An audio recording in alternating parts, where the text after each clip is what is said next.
Bismillah wa salatu wa salamu ala rasulillah wa ala alihi wa sahbihi ajma'in. Assalamu alaikum wa rahmatullahi wa barakatuh, and welcome to Amazed by the Qur'an, a series in which I like to share with you what I find amazing about the Qur'an. Today I want to talk to you about two prophets and their unique manners. These two prophets are Ibrahim and Musa alayhim as-salam, as described in a very subtle way in Surah Ash-Shu'ara. Surah Ash-Shu'ara is surah number 26 of the Qur'an. So let me first tell you some things about this surah and how it's laid out. This surah is actually made up of, it dedicates quite a bit of its space to the narrative between Musa alayhi salam and Fir'aun first, Moses and Pharaoh, and the debate between the two of them. And then it switches over and talks exhaustively about different prophets and how what they had to tell their people was identical. So the passages in the surah actually repeat themselves quite a bit. So one of the things that the prophets keep saying to their people is, وَمَا أَسْأَلُكُمْ عَلَيْهِ مِنْ أَجْرٍ. I'm not asking you, for any compensation for what I'm telling you. I'm not looking to get paid by you for preaching you to this message to you. In ajri illa ala Allah, or in ajriya illa ala Allah. My compensation is I'm only relying for it on Allah. I only depend on Allah for that compensation. Rabbil Alameen, the master of, or ala Rabbil Alameen, the master of all the peoples, of all the nations. In other words, these prophets they continuously say, I'm not asking you for money. I'm not asking you for money. I'm not asking you for money. So this is repeated on the tongue of Nuh, Salih, Shu'aib, etc., etc. They keep saying the same thing over and over again. But you find, even though that's so consistent, the two prophets that don't say this. So you have وَاتْلُ عَلَيْهِمْ نَبَأَ Ibrahim, recite onto them, read onto them the news of Ibrahim. إِذْ قَالَ لِقَوْمِهِ لِأَبِيهِ وَقَوْمِهِ مَا تَعْبُدُونَ. When he said to his father and his people, what are you worshipping? So he didn't say, I'm not asking you for compensation like everybody else. And the other prophet you don't find saying this in the surah, that everything else is so consistent in, is Musa.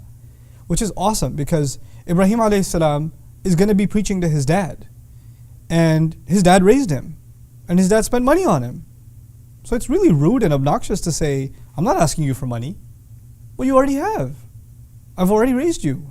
You've already lived under this house. Every night that you go to sleep under this roof is me spending money on you. So he understands that his father has actually made sacrifices, financial sacrifices for him. So he's not going to bring that up like all the other prophets did. This is part of his mannerism. We're learning that there's yes, the message of all prophets is the same, but there's sensitivities. And you have to acknowledge the good. Even a disbeliever is that his father builds idols. His father builds idols. But he's not going to say to him, I don't need your money. He's not going to talk to him like that. That's hurtful. That'll help you understand why even Musa wouldn't speak like that to Fir'aun. He's not going to come back after years, receive revelation up on a mountain, come back storming into the castle and say, I'm not asking you for money. Why not? Because he was raised there. He lived there his whole youth.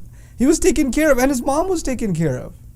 وَتِلْكَ نِعْمَةٌ تَمُنُّهَا عَلَيَّ. As a matter of fact, he says, that is in fact a favor that you've done for me. He acknowledges the favor.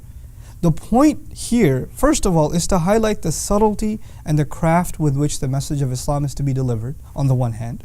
But on the other hand, for believers in general, the amazing lesson being taught here is, just because you're preaching even the worst enemy of Islam. I mean, these are two of the worst, right? I mean, this person is in charge of building idols for his people. And then, I don't have to describe to you how epic the evil of Fir'aun is. And yet, in both of their cases, if there's a good to be acknowledged, or if something shouldn't be said because it's just not right, your anger towards them shouldn't get you to say it. And the strength with which you want to deliver the message to them shouldn't get you to just say something about them or something to them that it's not befitting. SubhanAllah. Our manners are timeless. The message is timeless, but the manners with which the message is to be delivered is also timeless. We can never compromise it. Don't get overzealous in trying to get a point across and say things you're going to regret, especially to loved ones, especially to family. That's when our filter goes off, right? It's easy to get frustrated with family and say things that you would never say to anybody else. Never say to anybody else. And that's why you have to be extra sensitive when you talk to your family. May Allah Azza wa Jal give us the wisdom of these remarkable prophets and help us share the message of this beautiful deen with loved ones in a way that will make them love our manners before they even love the message we have to share. Barakallahu li wa lakum. Assalamu alaikum wa rahmatullahi wa barakatuh. Assalamu alaikum wa rahmatullah. If you enjoyed this video, please do share it with friends and family.